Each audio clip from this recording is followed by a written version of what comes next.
Campfire Classics is a classic literature podcast. However, your hosts will occasionally use not-so-classy language and immature humor to describe very mature situations. As such, listener discretion is advised. Hi, I'm Ken Sandberg. And I'm Emily Bosco. Welcome to Campfire Classics, where we try to read those books that look really good on your shelf. And rock the fuck out.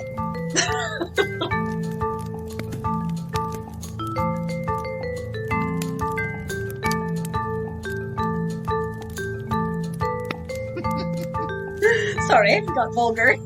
No, Real that's good. quick. That's good. I like it. We got the first F-bomb out of the way right off the bat.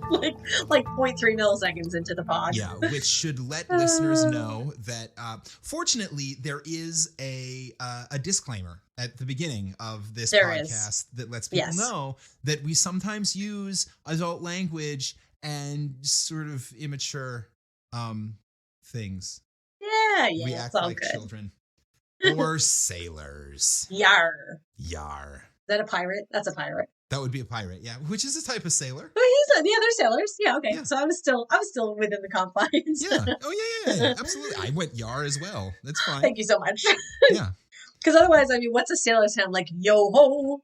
Like, all I can do is think of that song, The Little Mermaid, where they're like, do mysterious fathoms below. Like, unless you're going to do a full shanty song, Yar is going to have to do. Yar's great. Or you can, what do you do with a drunken sailor? What do you do with a drunken sailor? What do you do with a drunken sailor early in the morning? Or there's that sort of sea shanty-esque wailing song that was going around, I think, TikTok for a while. I don't know that specific one, but there is a whole... Put to sea in the name of the ship of the Kelly. Give me the beat, boys. Wow, if the story today has anything to do with sailing or pirates, we are actually, like, psychic, omniscient. I don't think so, but there is an outside chance, given who the author is, there is an outside chance that something about sailing will show up. All right, hit me with it. I don't think so, but it's possible.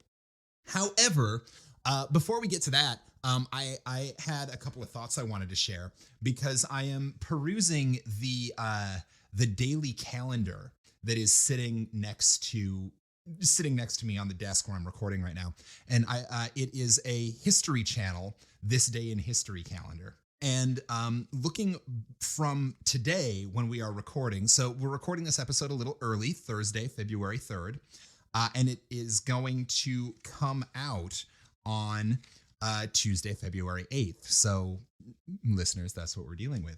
But there are some fun on this day of histories in the sort of 5 days in between. So today, you love a fun fact. I do. Today in history, February 3rd, just a few years ago in 2005, Alberto Gonzalez became the first Hispanic U.S. Attorney General. Woo! Yes, let's go Hispanic. Just like, but like my Colombian soul loves it. And that's super cool, but it never ceases to amaze me how recently some of those things, like that's 17 years ago. Oh yeah. I know, yeah. I mean, it's exciting, but it's also kind of sad. Yeah. It's wild. So there's that one. Then on February 5th, which is this coming Saturday, the Southern Pacific Railroad completed its sunset route, but that's not the interesting one from the weekend because on February 6th, I mean, realistically, that's the more important one, but this is the in my lifetime interesting fact. 1988, February 6th, Michael Jordan slam dunks from the free throw line. For the first time? It was a famous event. Michael Jordan slam dunking from the free throw line. Cool. Monday, February 7th, in 1964, the Beatles arrive in America for the first time. Ooh. And then on the day this episode drops, February 8th, Tuesday, in 1965, the Supremes drop their song Stop in the Name of Love. Before you break my heart. Oh my God. They drop Great. it gearing up for Valentine's Day. I love it. What year was that? 1965. 65. I'm remembering a project I had to do in middle school where like we were split into group for history class. Or no, I think it was high school. Yeah, it was high school. And we had to like split into groups and each group would tackle like a different decade. So my group was responsible for like doing a presentation on like the cultural whatever of the 60s. Sure. And I just remember, like, I don't know why, there was some law or something was happening with reading, but we were like, oh, let's use a song from the time period and adapt it. So we very intelligently and cleverly made the song, Stop and Go Read a Book. So just like mortifying. And there were definitely other lyrics, but I can't remember them. But you know what? We did get an A on that project. I trust and believe we got an A. So awesome.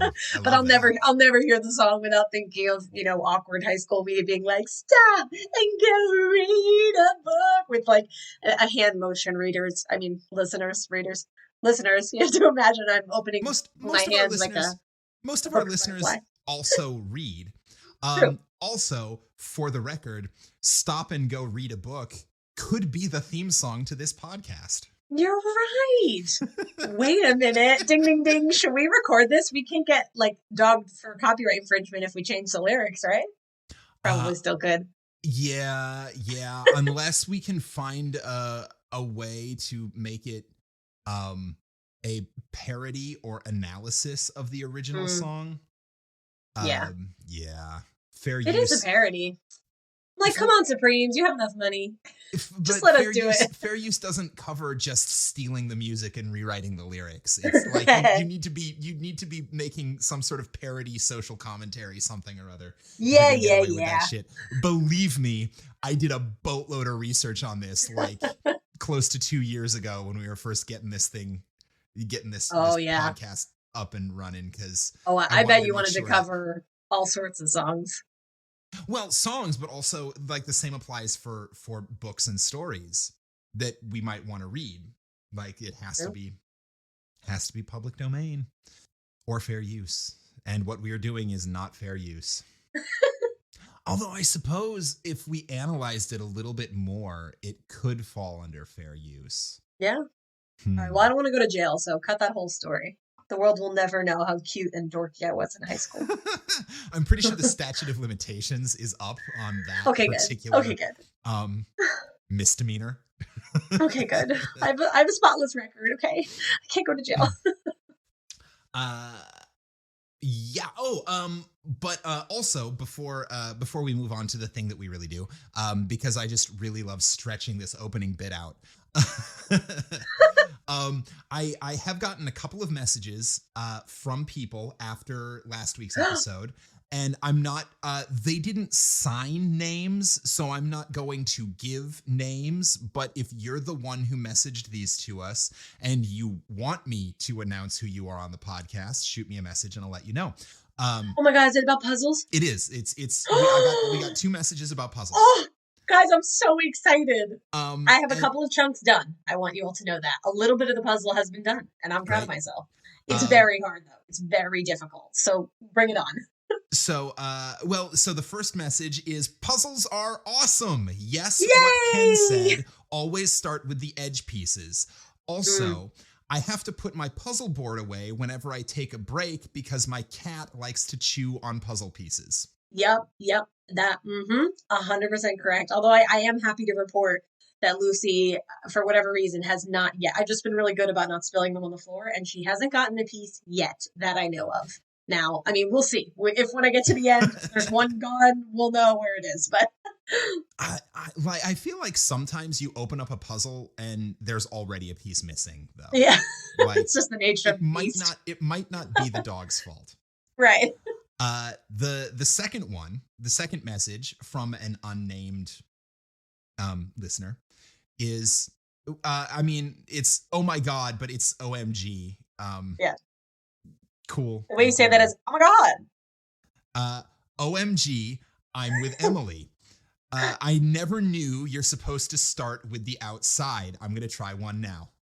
Thank you. Okay, now I don't feel like such a dum-dum. I really never thought of that, but that is really smart. Yeah. Thanks, listeners. Oh, that's so fun. So yeah, people writing in and responding. And I love it. if you write in and do not sign or do not say, go ahead and say who I am, then I'm not going to say who you are. If you write in and sign the thing with a name, I'm going to read your name. So just let that be known. And for anyone who wants to shoot us a message, you can email us at 5050artsproduction@gmail.com. That is the email address of the production company that sort of oversees this podcast. Or you can shoot us a message on any of the social medias. Just look for Campfire Classics podcast. Yay. This is giving me motivation to, I want to, when the puzzle's completed, I want to take a picture of it and put it up for the listeners to see. Yeah, do it. Great. Love it. Someone hold me accountable, or this thing's going to sit on my dining room table forever, and we're never going to get to eat a family meal there. My mom is like, it's my birthday in 2 weeks. We're going to have a family dinner on the table. I'm like, nope. We're going to have it on little folding tables in front of the TV because my puzzle is on that table and it's not moving. 2 weeks? You can get it done in 2 weeks. You think? All right. Okay, I'm going to try. I mean, yeah. I know you would do it one day, but I take 1,000 pieces by myself. It might take me 2. Yeah, 2 days. Yeah. Yeah. He's like brushing imaginary dirt off his shoulders right now, listeners, just so you know. However, this podcast is not a podcast about me bragging about how cool I am. This is not what we do. A literature podcast where we take turns reading short stories. Stories that we've selected come out of the public domain. As we were discussing, public domain is a really good way to make sure that you don't get sued. And this week, I have chosen a story for Emily to read. This story is by an author that we have covered on the podcast before at least once, maybe twice. I don't remember exactly. A guy named Howard Phillips Lovecraft. Ooh. H.P. Lovecraft has been the subject of much contentious conversation. He had well-known racially problematic views, to put it mildly. Fortunately, he's dead and has been for years. And because his works are in the public domain, we can use them without paying anyone. So don't worry. H.P. Lovecraft, racist as he may have been, is not making any money off of us reading his stories. Love it. We don't want any money in his pocket. Absolutely not. Yeah.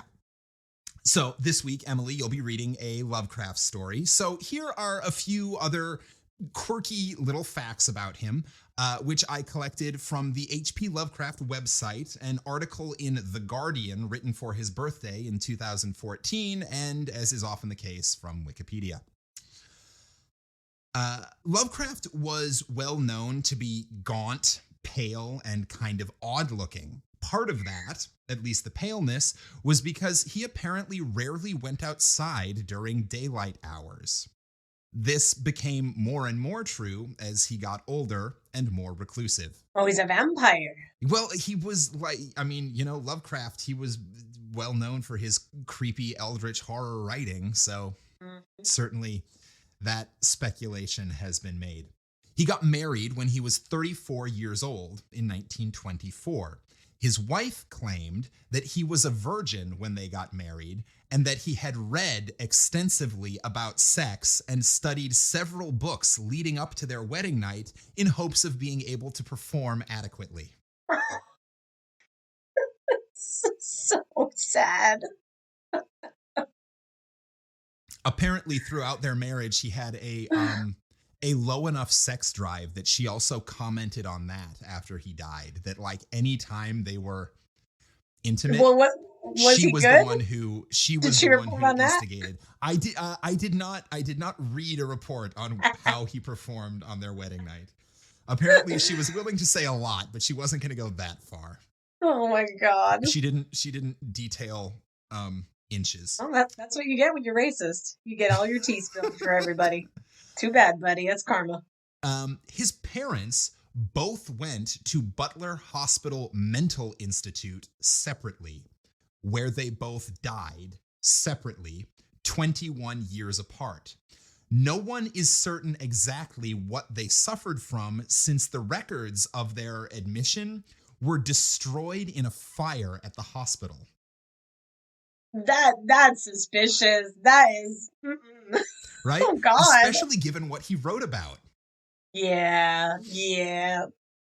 He attempted as a young man repeatedly to join the military, but his mother stopped him at every turn. He once claimed she threatened to do anything, legal or otherwise, to prove that he was unfit for service. Oh, shit. He claimed to have been an atheist from a young age. When he learned that Santa Claus wasn't real at 5 years old, he began questioning whether or not God was also a myth. Honestly, that's pretty valid. That is. That's a real, like, world-rocking revelation right there. He was a lifelong teetotaler, which means he never drank. And he was a huge supporter of prohibition when it happened. Square. And he died of cancer relatively young. I think he was 47, and was buried in a family plot. But his fans decided he should have something grander, so he had a headstone memorial built for him later, but that's not where his body is. It's like a separate headstone where his body isn't, which became kind of funny when a truly rabid fan decided to try to dig up his corpse, but gave up when she couldn't find a body under his tombstone. I love that idea. Just digging in vain for like 8 hours, and you've gone well below 6 feet under, and there's no person there. And with that, let's read a story. This week, we'll be reading the 1920 short story, The Picture in the House. Ooh. Let's start this fire.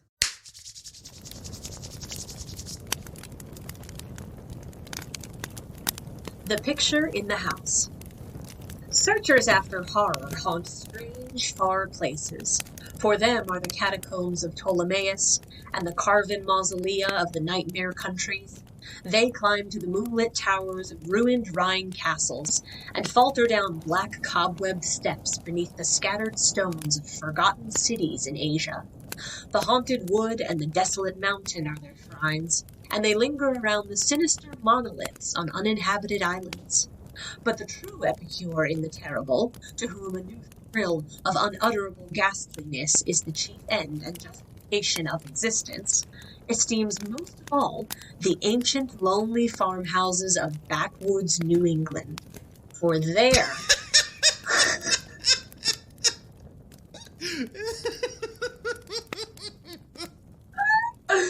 That is pretty ridiculous. For there... Yeah, I get it. There's lots of creepy stuff in graveyards and in ruined cities across Europe and Asia. Yeah. And you can find hauntings in German castles and all through Greece. But you want to see the really fucked up shit? Go to Massachusetts. New England. Yeah. Exactly. Yeah, damn. Drag New England, okay? For there, the dark elements of strength, solitude, grotesqueness, and ignorance combine to form the perfection of the hideous. Oh, snap! Yo, sorry, Boston. Okay. Listen, I was about to say, like, I'm hearing in the distance a horde of angry Bostonians just, like, coming for this author. What the fuck you say about my town? H.P. Lovecraft coming for Boston. Woo!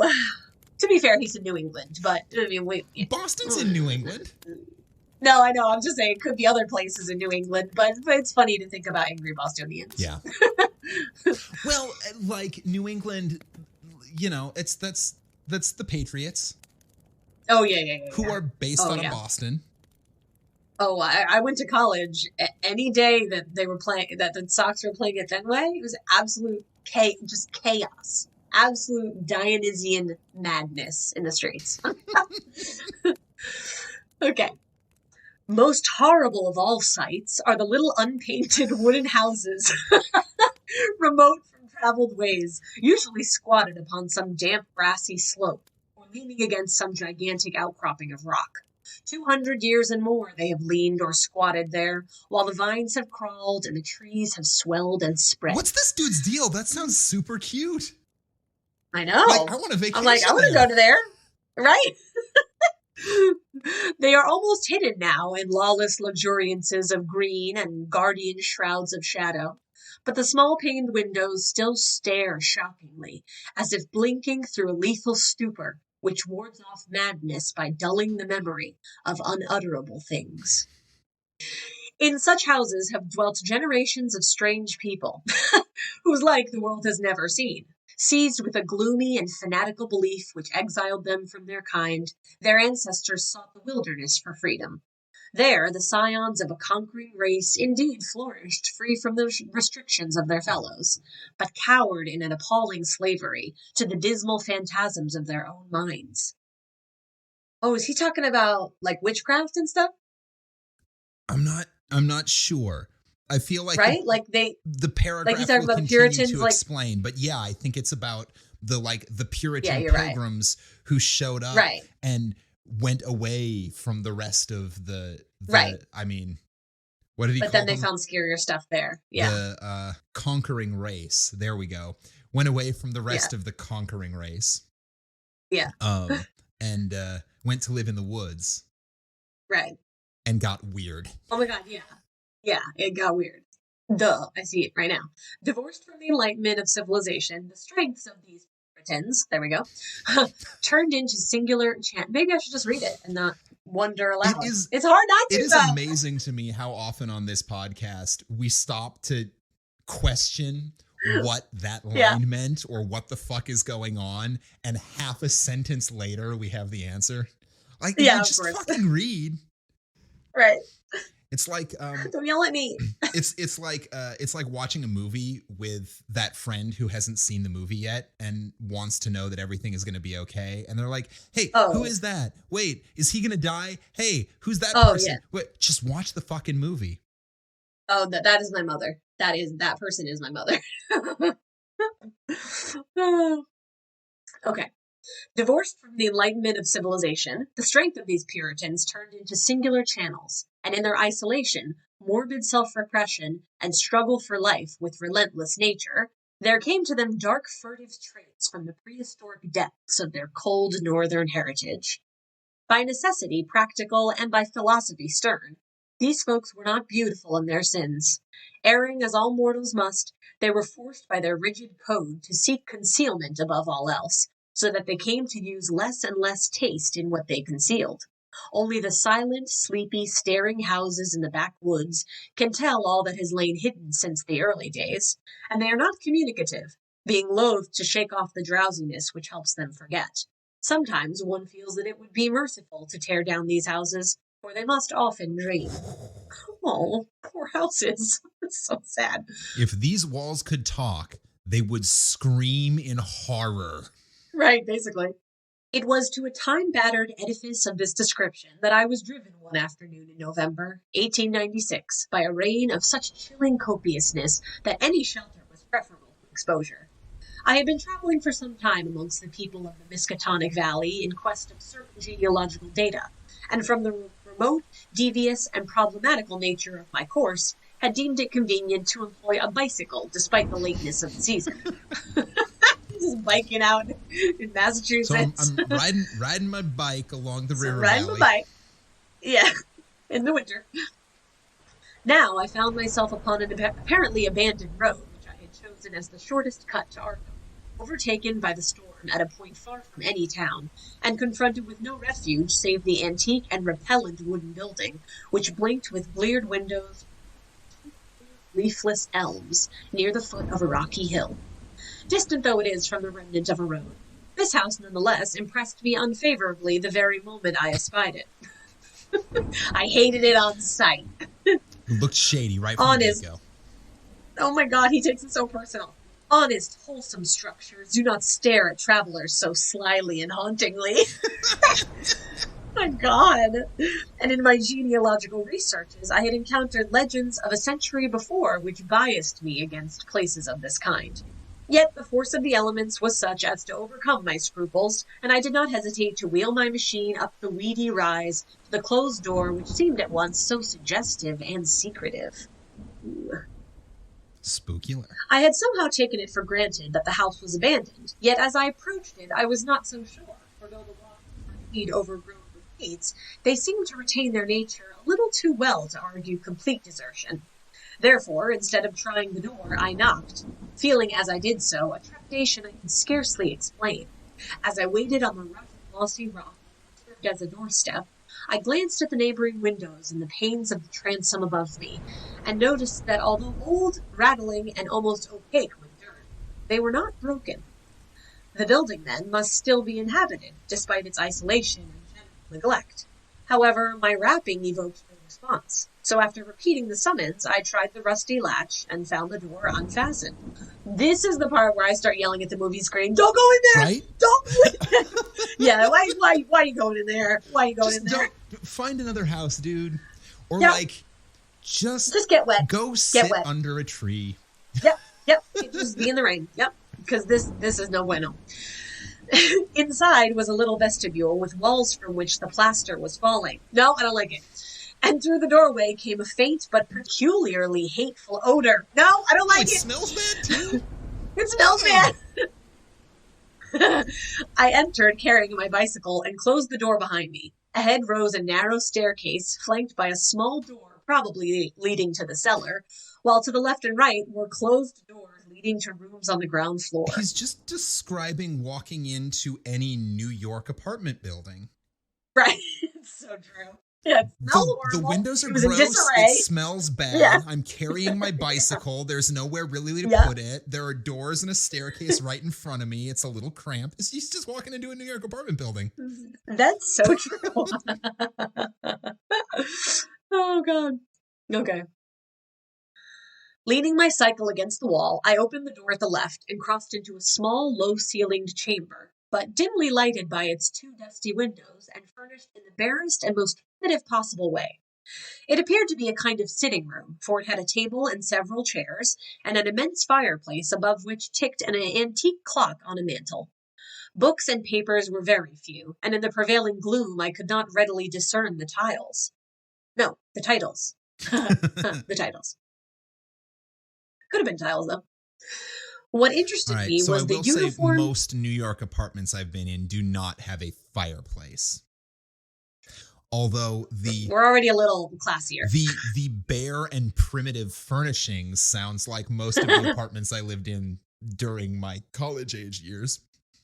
Yep. Beanbag chairs and crates for tables. Honestly, if I can ever afford to move to New York, that's still what I'm going to be sitting on now. Beanbag chairs and crates for tables. Hey, they function. Yep. Oh, And God. for the record, Frisbees, cheaper than plates. I knew you were going to say that too. Remember Parks and Recreation where they're eating chili off of Yeah. Frisbees? Just picture that. Well, that's the other thing is Frisbees, they've got a little bit of a lip. So they can double Yeah, they're like a as, bowl. as either Yeah. a very shallow bowl or a sort of deep plate. Right. And then when you're done with your food, you can clean it off and go play. Oh, I love Or it. if you have a dog, when you play Frisbee with the dog, they're going to be super excited. That's true. What interested me was the uniform air of archaism as displayed in every visible detail. Most of the houses in this region I had found rich in relics of the past, but here the antiquity was curiously complete, for in all the room I could not discover a single article of definitely post-revolutionary date. Everything is pre-revolution. Had the furnishings been less humble, the place would have been a collector's paradise. As I surveyed this quaint apartment, I felt an increase in that aversion first excited by the bleak exterior of the house. Just what it was that I feared or loathed, I could by no means define.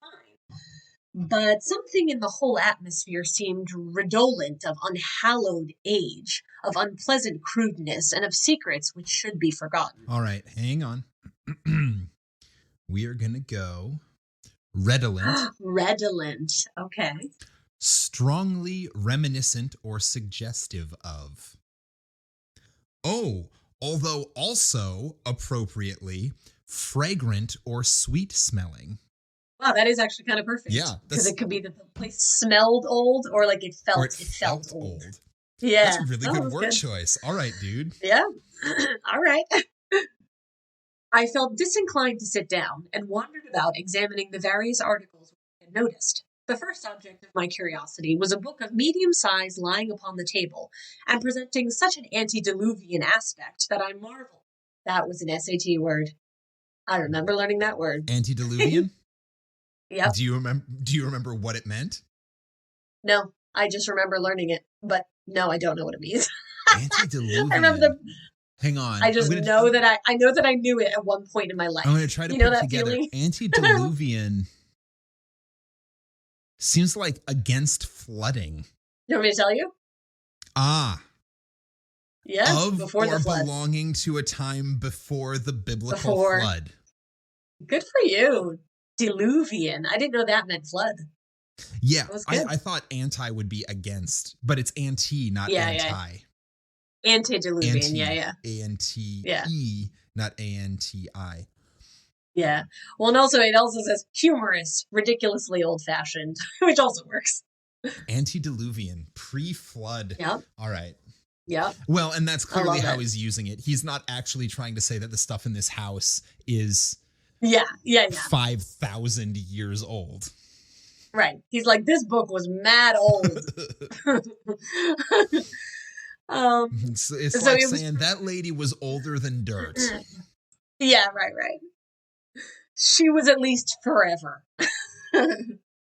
So, the first object of his curiosity is a book lying upon the table and presenting such an antediluvian aspect that I marveled at beholding it outside of a museum or library.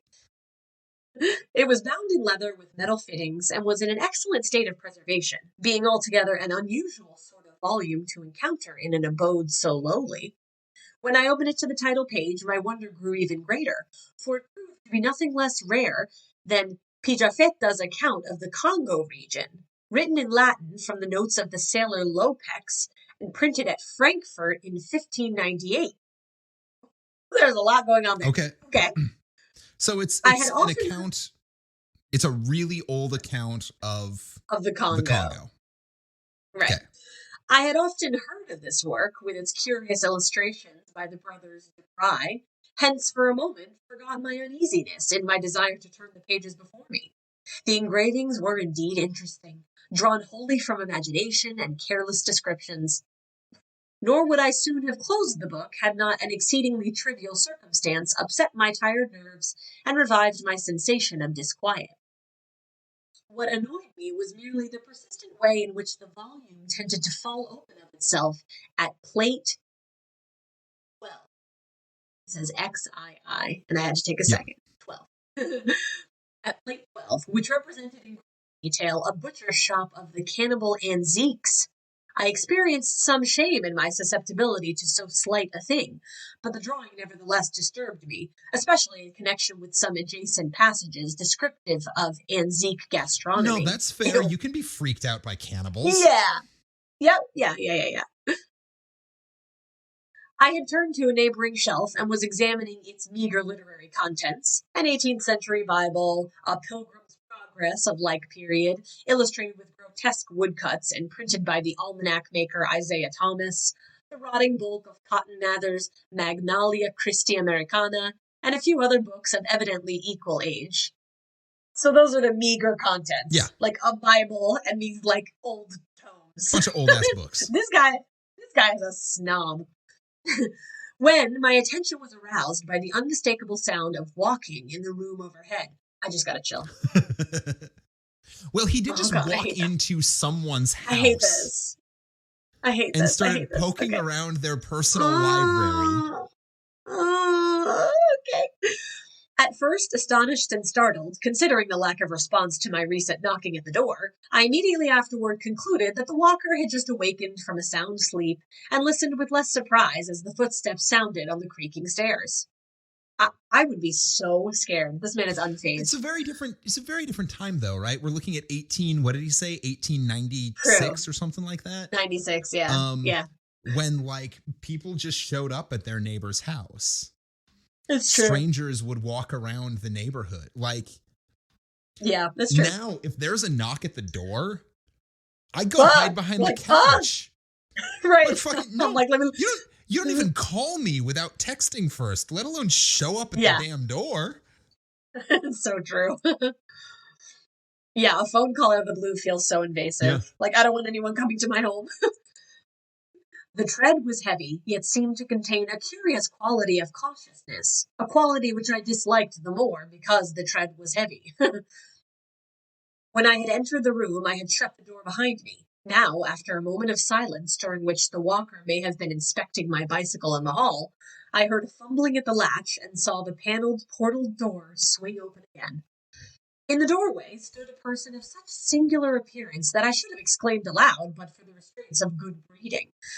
Old, white-bearded, and ragged, my host possessed a countenance and physique which inspired equal wonder and respect.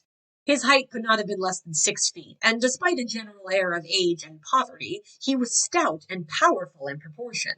His face, almost hidden by a long beard which grew high on the cheeks, seemed abnormally ruddy and less wrinkled than one might expect, while over a high forehead fell a shock of white hair, little thinned by the years.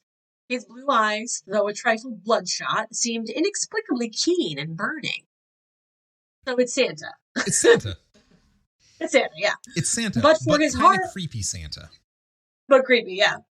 Wait, didn't you say this author said he'd stop believing in God when he stopped believing in Santa? Yeah. Oh, he's got Santa issues. He's got Santa issues. Okay, let's dive in. But for his horrible unkemptness, the man would have been as distinguished looking as he was impressive.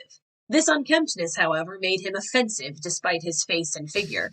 Of what his clothing consisted I could hardly tell, for it seemed to me no more than a mass of tatters surmounting a pair of high, heavy boots, and his lack of cleanliness surpassed description. There's the smell. Yep. The appearance of this man, and the instinctive fear he inspired, prepared me for something like enmity, so that I almost shuddered with surprise and a sense of uncanny incongruity when he motioned me to a chair and addressed me in a thin, weak voice, full of fawning respect and ingratiating hospitality. His speech was very curious, an extreme form of Yankee dialect I had thought long extinct. Oh boy. And I studied it close. Revenge. Thanks, Ken. And I studied it closely as he sat down opposite me for conversation. All right, here we go. Is Yankee Irish? What's Yankee? What am I doing? Yankee? What No, is it? Yankee is like Massachusetts. Yankee's just like northerner. It's a New England Catch- accent. Okay, got it. Catched in the rain, be ye? He greeted. Glad ye was nigh the house and had the sense to come right in. I calculate I was asleep, else I'd heard ye. I ain't as young as I used to be, and I need a powerful sight of naps nowadays. It's coming off a little Midwestern, but I'm trying. That's all right. Traveling fur. I hain't seen many folks along this road since they took off the Arkham stage. God. He's swinging a little south now. I know. Leave me alone. I replied that I was going to Arkham and apologized for my rude entry into his domicile, whereupon he continued. Glad to see ye, young sir. New faces is scarce around here, and I hain't got much to cheer me up these days. Guess you hail from Boston, don't you? I never been there, but I can tell a town man when I see him. We had one for district schoolmaster in '84, but he quit sudden, and no one ne'er heard on him since. This is amazing. Oh, God. My laughing is just in character because the next sentence is, here the old man lapsed into a kind of chuckle and made no explanation when I questioned him. He seemed to be in aboundingly good humor, yet to possess those eccentricities which one might guess from his grooming. For some time he rambled on with an almost feverish geniality, when it struck me to ask him how he came by so rare a book as Pigafetta's Regnum Congo. The effect of this volume had not left me, and I felt a certain hesitancy in speaking of it, but curiosity overmastered all the vague fears which had steadily accumulated since my first glimpse to the house. He's like, all right, dude, we got to talk about the cannibals. We've got to talk about these cannibals. To my relief, the question did not seem an awkward one, for the old man answered freely and volubly. Oh, that Afriky book. Captain Ebenezer. Afriky. Captain Ebenezer Holt traded me that in 68. Him as was killed in the war. Something about the name of Ebenezer Holt caused me to look up sharply. I had encountered it in my genealogical work, but not in any record since the Revolution. I wondered if my host could help me in the task at which I was laboring, and resolved to ask him about it later on. He continued, Ebenezer was on a Salem merchantman for years and picked up a sight of queer stuff in every port. He got this in London, I guess. He used to like to buy things at the shops. I was up to his house once. I was up to his house once on the hill, trading horses, when I see this book. I relished the pictures, so he give it on in a swap. 'Tis a queer book. Here, leave me get on my spectacles. The old man fumbled. I don't even know anymore. The old man fumbled among his rags, producing a pair of dirty and amazingly antique glasses with small octagonal lenses and steel bows. Bows. Steel bows. Thank you. Like the glasses arms. Oh, right. I don't wear glasses, sorry. Yes, steel bows. Donning these, he reached for the volume on the table and turned the pages lovingly. Ebenezer could read a little of this. 'Tis Latin, but I can't. I had 2 or 3 schoolmasters read me a bit, and pass on Clark. Him they say got drowned in the pond. Can you make anything out in it? I told him that I could, and translated for his benefit a paragraph near the beginning. If I erred, he was not scholar enough to correct me, for he seemed childishly pleased at my English version. Oh, that's like so condescending and nice. I don't know. Yeah, I feel like this guy's creepy enough that I'm not super worried about him being condescending to him. Yeah, you're right. I feel like bad things are gonna happen. I don't know. His proximity was becoming rather obnoxious, yet I saw no way to escape without offending him. Always too close. I was amused at the childish fondness of this ignorant old man for the pictures in a book he could not read, and wondered how much better he could read the few books in English which adorned the room. This revelation of simplicity removed much of the ill-defined apprehension I had felt, and I smiled as my host rambled on. Oh no, his guard's down now. He's starting to like him, that's a problem. He's starting to like him. Queer how pictures can set a body thinking. Take this one here near the front. Hey, you ever seen trees like that with big leaves a flopping over and down? And them men, they do beat all. Some of these here critters looks like monkeys, or half monkeys and half men, but I never heard of nothing like this'n. Here he pointed to a fabulous creature of the artist, which one might describe as a sort of dragon with the head of an alligator. But now I'll show you the best'n, over here nigh the middle. The old man's speech grew a trifle thicker, and his eyes assumed a brighter glow. But his fumbling hands, though seemingly clumsier than before, were entirely adequate to their mission. The book fell open almost of its own accord, and as if from frequent consultation at this place. To the repellent 12th plate, showing a butcher's shop amongst the antique cannibals. Even reading that page over and over. He seems a little too interested in that. Yep, exactly. My sense of restlessness returned. Yes, I think it should. though I did not exhibit it. The especially bizarre thing was that the artist had made his Africans look like white men. The limbs and quarters hanging about the walls of the shop were ghastly, while the butcher with his axe was hideously incongruous. But my host seemed to relish the view as much as I disliked it. Oh. What do you think of this? Ain't never seen the like hereabouts, eh? When I see this, I tell Eb Holt, that's something to stir you up and make your blood tickle. When I read in scripture about slaying, like them Midianites was slew, I kinder think things, but I ain't got no picture of it. Here a body can see all there is to see. All there is to it. I suppose 'tis sinful, but ain't we all born and living in sin?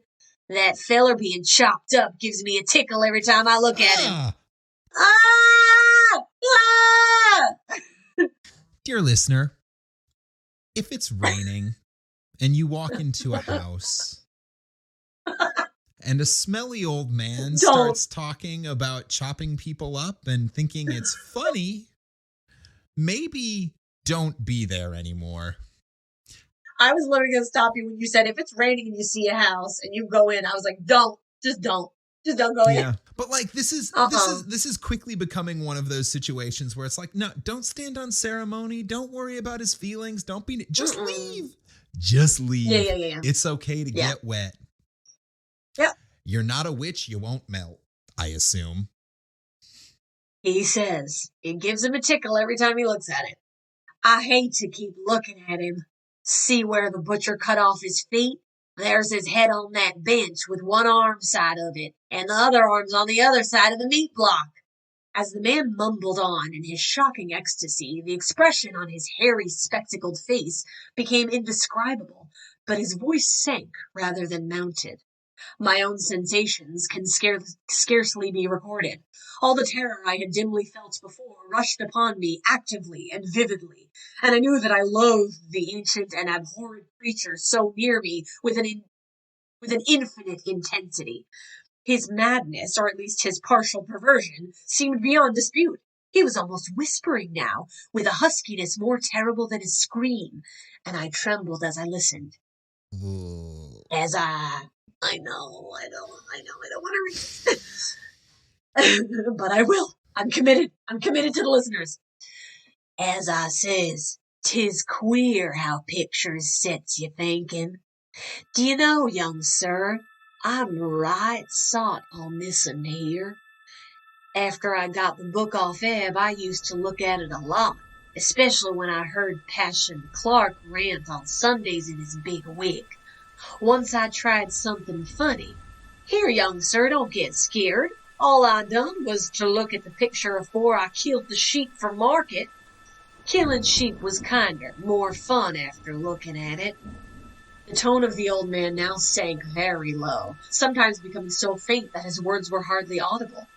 I listened to the rain and to the rattling of the bleared, small-paned windows, and marked a rumbling of approaching thunder quite unusual for the season. Once a terrific flash and peal shook the frail house to its foundations, but the whisperer seemed not to notice it. Killing sheep was kinder, more fun, but do you know, it wasn't quite satisfying. Queer how a craving gets a hold on you. As you love the Almighty, young man, don't tell nobody, but I swear to God, that picture began to make me hungry for victuals I couldn't raise nor buy. Here, sit still. What's ailing you? I didn't do nothing. Only I wondered how it would be if I did. They say meat makes blood and flesh and gives you new life. So I wondered if it wouldn't make a man live longer and longer if it was more the same. But the whisperer never continued. The interruption was not produced by my fright, nor by the rapidly increasing storm amidst whose fury I was presently to open my eyes on a smoky solitude of blackened ruins. It was produced by a very simple, though somewhat unusual, happening. The open book lay flat between us, with the picture staring repulsively upward.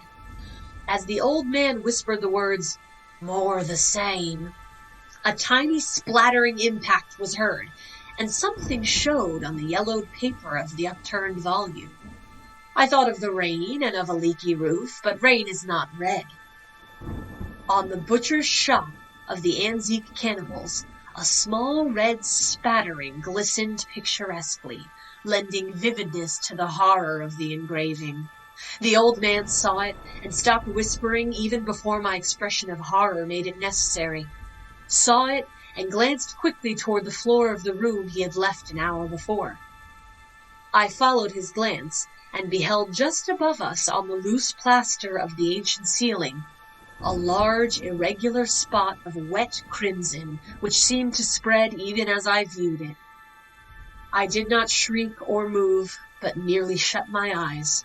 A moment later came the titanic thunderbolt of thunderbolts, blasting that accursed house of unutterable secrets, and bringing the oblivion which alone saved my mind.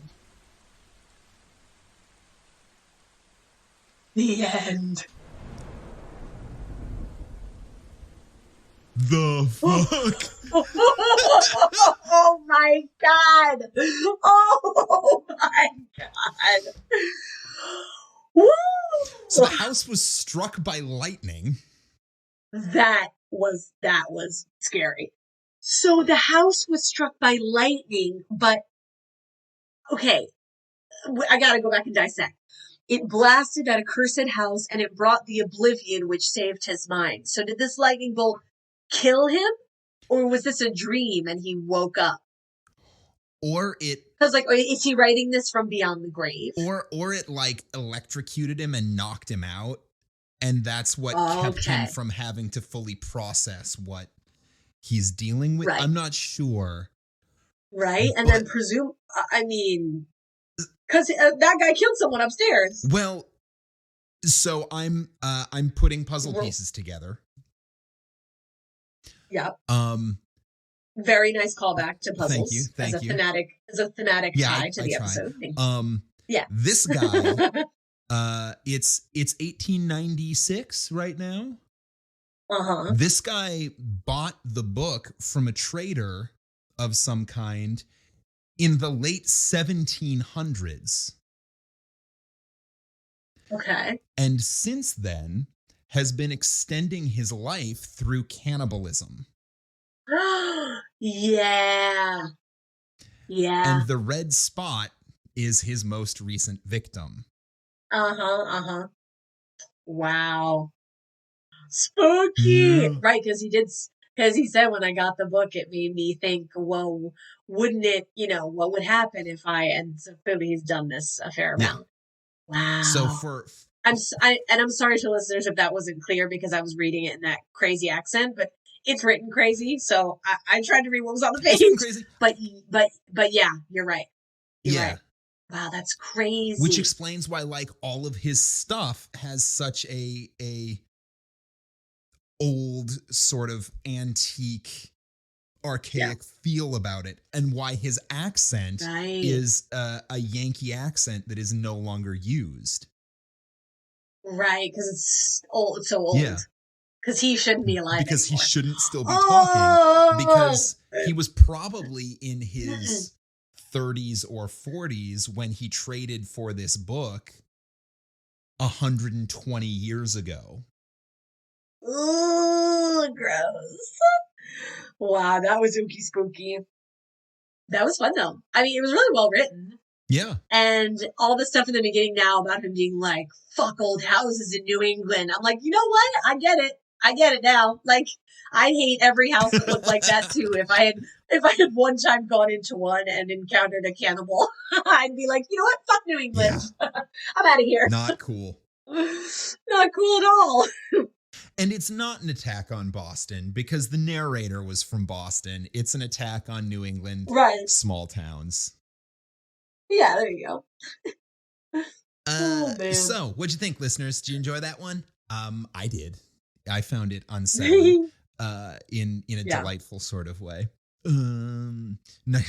Nice little Valentine's Day story there.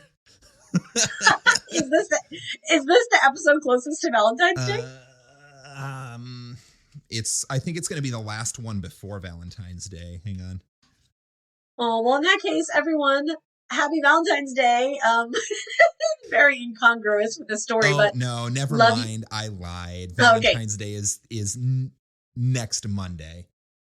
I take it back. So it is the last episode before Valentine's Day, but then we've got the next episode drops the day after. I take it forward again. Happy Valentine's Day, everyone.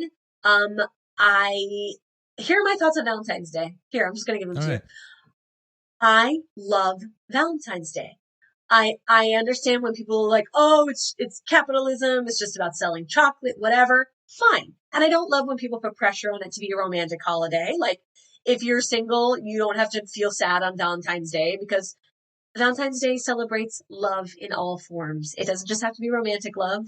And every Valentine's Day, I buy myself a bag of jelly beans because I love me and me loves jelly beans. So that's what I do.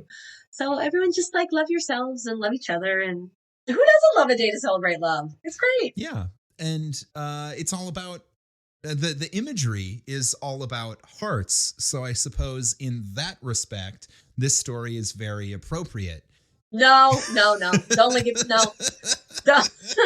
I don't want it. No, don't link it back to the story at all. Separate thought.